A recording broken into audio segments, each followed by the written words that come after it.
വയനാട്ടിലെ ഏറ്റവും പ്രധാനപ്പെട്ട വാർത്തകളാണ് പ്രേക്ഷകരിലേക്ക് VMTV ചാനലിലൂടെ എത്തിച്ചുകൊണ്ടിരിക്കുന്നത്. ഇപ്പോൾ സമയം 5:25. ഇനി വളരെ കുറച്ച് സമയം മാത്രമാണ് സുരക്ഷാ സേന ദൗത്യ സേനകൾ വീണ്ടും അവരുടെ ദൗത്യവുമായിട്ട് മുന്നോട്ട് പോകാനുള്ള യാത്ര ആരംഭിക്കാൻ പോകുന്നത്. കൃത്യം 6 മണിക്കാണ് അവരുടെ യാത്ര ആരംഭിക്കുന്നത്.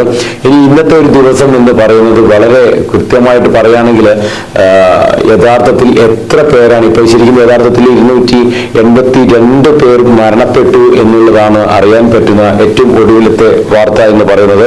മറ്റൊരു വാർത്ത കൂടെ വന്നിട്ടുണ്ട്. പാലക്കാട് ജില്ലയിൽ കഴിഞ്ഞ ദിവസങ്ങളിൽ ശക്തമായ മഴയും കാറ്റും ഉണ്ടായിരുന്നു. പാലക്കാട് നെല്ലിയാമ്പതിയിൽ സഞ്ചാരികൾ കുടുങ്ങിക്കിടക്കുന്നു എന്ന ഏറ്റവും പ്രധാനപ്പെട്ട ഒരു വാർത്ത വന്നിട്ടുണ്ട്. തൃശൂർ സ്വദേശി സൈമണം കുടുംബവുമാണ് കുടുങ്ങിക്കിടക്കുന്നത് എന്നുള്ള വാർത്ത. പാലക്കാട് നെല്ലിയാമ്പതിയിലാണ് തൃശൂർ സ്വദേശി സൈമണം കുടുംബവും കുടുങ്ങിക്കിടക്കുന്നത്.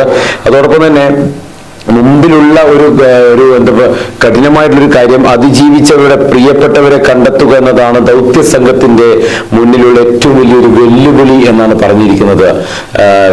അതായത് ഈ ഒരു വലിയ ഒരു വേദനയിൽ നിന്നും മാറി വന്നവരുടെ പ്രിയപ്പെട്ടവരുടെ കുടുംബാംഗങ്ങളെ കണ്ടെത്തുന്ന ഒരു വെല്ലുവിളിയാണ് മുമ്പിലുള്ളത്.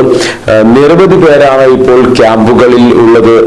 പക്ഷേ വന്നിരിക്കുന്ന വാർത്ത എന്ന് പറയുന്നത് ക്യാമ്പുകളിൽ കഴിയുന്ന ചിലർക്ക് ആരോഗ്യ പ്രശ്നങ്ങൾ ഉണ്ടാകുന്നു എന്നൊരു വാർത്ത വന്നിട്ടുണ്ട്. പ്രിയപ്പെട്ടവരെ, ഉരുൾപൊട്ടാൻ സാധ്യതയുള്ള സ്ഥലങ്ങളിൽ നിന്നും എത്രയും പെട്ടെന്ന് തന്നെ മാറി താമസിക്കണം എന്നുകൂടി അധികൃതർ അറിയിച്ചിട്ടുണ്ട്. ഉരുൾപൊട്ടാൻ സാധ്യതയുള്ള സ്ഥലങ്ങളിൽ നിന്നും ഒന്ന് മാറി താമസിക്കണം എന്നുള്ളത് അധികൃതർ അറിയിച്ചിട്ടുണ്ട്. എന്തായാലും ദൗത്യ സംഘവുമായി ബന്ധപ്പെട്ട ദൗത്യ പരിപാടികളൊക്കെ നടക്കുമ്പോഴും അവിടെ ഒരു വെല്ലുവിളിയായിട്ട് ഇപ്പോഴും മഴ തുടരുന്നു എന്നുള്ള ഒരു വാർത്തയാണ്. കാരണം ഇപ്പോഴും മഴ തുടർന്നുകൊണ്ടിരിക്കുകയാണ്.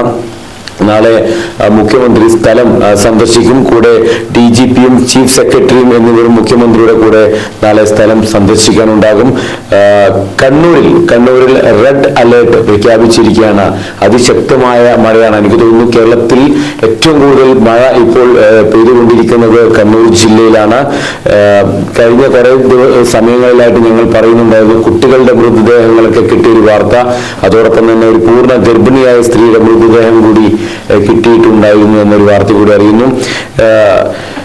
നേരത്തെ തന്നെ വാർത്തകൾ വന്ന ഒരു പ്രധാനപ്പെട്ട കാര്യമായിരുന്നു യജമാനന്മാരെ തേടി നടക്കുന്ന വളർത്തു മൃഗങ്ങളുടെ ഒരു വാർത്ത പറഞ്ഞിട്ടുണ്ടായിരുന്നു. റെസ്ക്യൂ ടീം സുരക്ഷിതമായ സ്ഥലങ്ങളിലേക്ക് ഈ കന്നുകാലികളെയും വീട്ടിലുള്ള വളർത്തു മൃഗങ്ങളെയും സുരക്ഷിതമായിട്ട് മാറ്റി എന്ന വാർത്ത. ഇനിയുള്ള സമയം എന്ന് പറയുന്നത് വളരെയധികം